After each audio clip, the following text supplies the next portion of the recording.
السلام علیکم ورحمۃ اللہ وبرکاتہ۔ عزیز ساتھی اور بزرگوں، حضرت موسیٰ علیہ السلام ایسے زمانے کے اندر پیدا ہوئے، ایسے دور کے اندر پیدا ہوئے کہ جب فرعون کی حکومت تھی، فرعون کا بول بالا تھا، اور جس وقت فرعون کو اس کے نجومیوں نے بتلایا تھا کہ ایک بچہ ایسا پیدا ہونے والا ہے کہ جو تیری حکومت کو ختم کرے گا، اس کا تختہ الٹے گا، ایسا بچہ دنیا کے اندر آنے والا ہے، زمانے کے اندر پیدا ہونے والا ہے، تو فرعون نے تمام کے تمام بچوں کو قتل کرا دیا۔ جو بھی بچہ پیدا ہوتا اس کو ہی قتل کرا دیتا تھا۔ پھر جب دیکھا کہ اس طرح سے اگر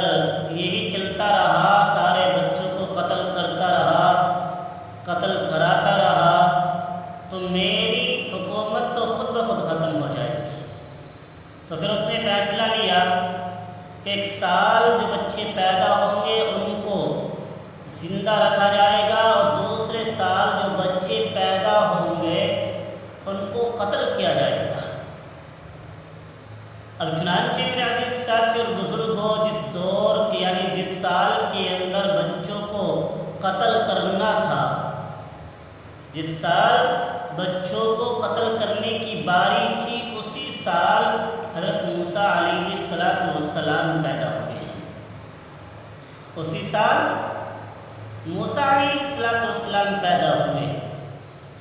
اب والدہ کو خوف ہوا، کہنے لگی اللہ، جس کا ڈر تھا وہی ہو گیا۔ اللہ کی طرف سے آواز آئی کہ ڈرنے کی کوئی ضرورت نہیں ہے، گھبرانے کی کوئی ضرورت نہیں ہے۔ اگر آپ کو ڈر محسوس ہوتا ہے تو ایسا کرنا کہ آپ ایک صندوق بنوانا، ایک لکڑی کے صندوق کے اندر ان کو ڈال کر، ان کو بند کر کے دریا کے اندر ڈال دینا۔ چنانچہ عزیز ساتھی اور بزرگوں، حضرت موسیٰ علیہ السلام کی والدہ ایک صندوق بنانے والے کے گھر پر پہنچی ہے، اس سے جا کر کہا ہے کہ ایک صندوق بنا دیجیے، مجھے ضرورت ہے ایک صندوق کی۔ اب وہ معلوم کرنے لگا کہ کیوں بنوا رہی ہے، کیا ضرورت ہے۔ حضرت موسیٰ علیہ السلام کی والدہ نے کہا کہ آپ کو صندوق بنانے کے لیے کہا ہے، آپ صندوق بنا دیجیے، زیادہ بات کرنے کی ضرورت نہیں ہے۔ اب اس کو شک ہو گیا، صندوق بنانا بند کیا اور فرعون کے محل میں پہنچ گیا کہ جا کر بتاتا ہوں۔ چنانچہ اللہ کی شان دیکھیے، اللہ کی قدرت دیکھیے، اللہ کی رحمانیت دیکھیے، اللہ کی ذات دیکھیے کہ جیسے ہی وہ انسان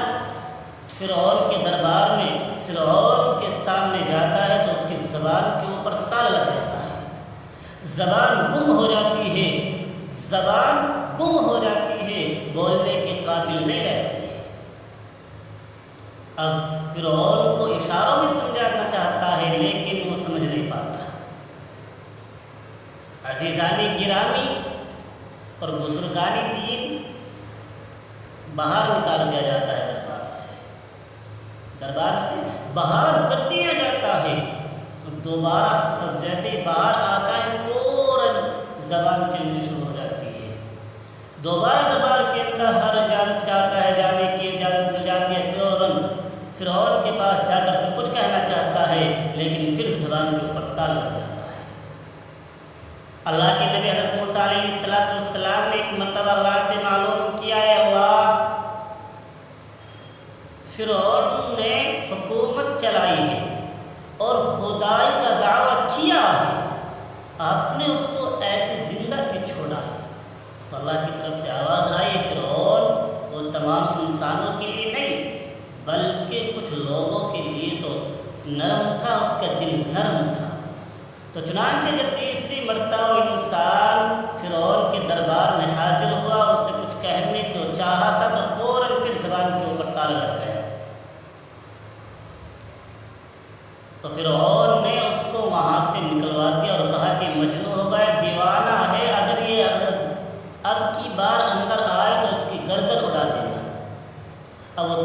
مرتبہ دربار سے باہر نکل کر سر پر ہاتھ مارا اور کہنے لگا کہ اللہ کی مرضی ہے،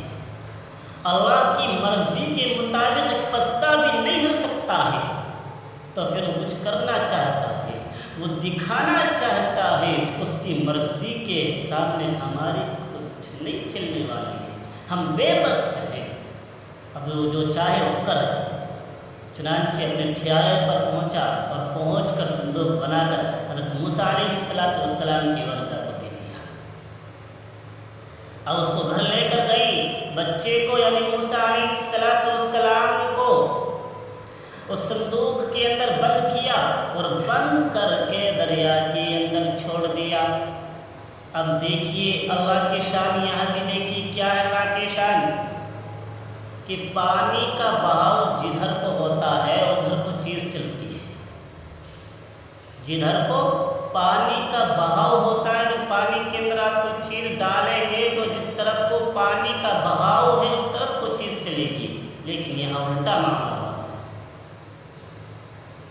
کہ پانی کے بہاؤ کے خلاف صندوق چلتا ہے، کیونکہ اللہ کو یہ صندوق فرعون کے دربار تک پہنچانا تھا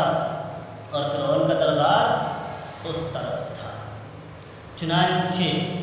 فرعون کے دربار میں ملت و سیکنڈ کے اعتبار سے اللہ نے پانی کی موج کے ذریعے سے وہ صندوق پہنچایا ہے۔ فرعون نے اس کو پکڑا اور کھول کر دیکھا، بہن جو چھپ کر دیکھ رہی تھی کہ کیا ماجرا ہے، کہ دیکھو تو صحیح صندوق کے ساتھ کیا ہوتا ہے، میرے بھائی کے ساتھ کیا ہوتا ہے، فوراً گھر کی طرف دوڑی اور کہنے لگی اے مائی، جس چیز کا ڈر تھا، جس چیز کا خوف تھا وہی ہو گیا ہے، صندوق فرعون کے ہاتھوں میں چلا گیا ہے، اب گھبرا رہی ہے۔ ادھر فرعون نے صندوق کھولا، حسین و جمیل بچہ اس کے اندر سے نکلا، کہنے لگا یہی ہے وہ انسان، یہی ہے وہ بچہ جو میری حکومت کو ختم کرے گا، میری ربوبیت کو ختم کرے گا، میری سلطنت کو ختم کرے گا۔ عزیز ساتھی اور بزرگوں، ادھر حضرت آسیہ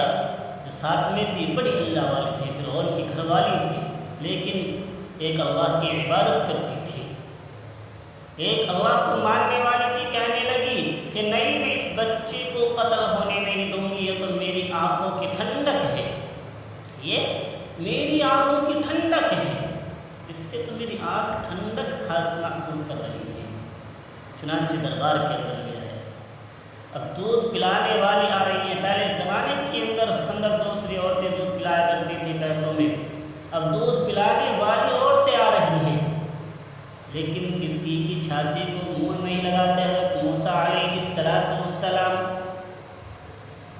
اور جب کسی کی چھاتی کو ہاتھ نہیں لگایا، منہ نہیں لگایا، تو بہن جو ماجرا دیکھ رہی تھی کہنے لگی مائی، میری نظروں میں ایک عورت ہے، ایک گھر بچا ہوا ہے کہ اس گھر سے عورت نہیں آئی ہے، ہو سکتا ہے کہ اس کا دودھ پی لے۔ تو حضرت آسیہ کہنے لگی کہ جلدی کر، میرے بچے کی جان نکل جاتی ہے، تو ابھی بتلا رہی ہے، بلا کر لے کر دوڑ کر جا۔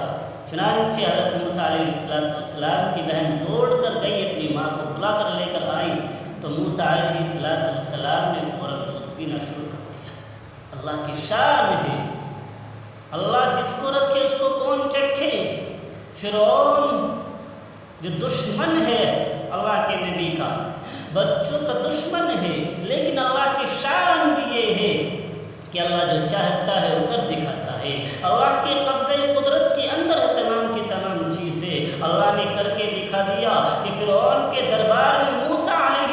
السلام کو اللہ کر دکھا دیا۔ ایک کافر کے گھر میں ہم نے موسیٰ علیہ السلام نے پرورش پائی ہے۔ اس لیے میرے عزیز ساتھی اور بزرگوں، انسان اس کہتے ہیں کہ کام ہم نے کیا ہے، ہم ایسے کر دیتے ہیں، یہ گھر میرا ہے، انسان کو اپنی سوچ سے، دماغ سے نکال دینا چاہیے، بلکہ اللہ جو چاہتا ہے وہ ہوتا ہے، اللہ جو چاہتا ہے وہ ہوتا ہے، اللہ جو چاہے وہ کر کے دکھا دیتا ہے۔ انسان کے ذہن کے اندر جو یہ سوچ ہے یہ غلط ہے کہ میں نے کیا ہے،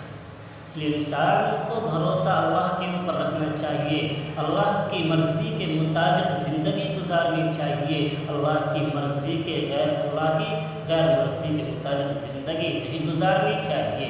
اللہ رب العزت ہم سب کو عمل کی توفیق عطا فرمائے۔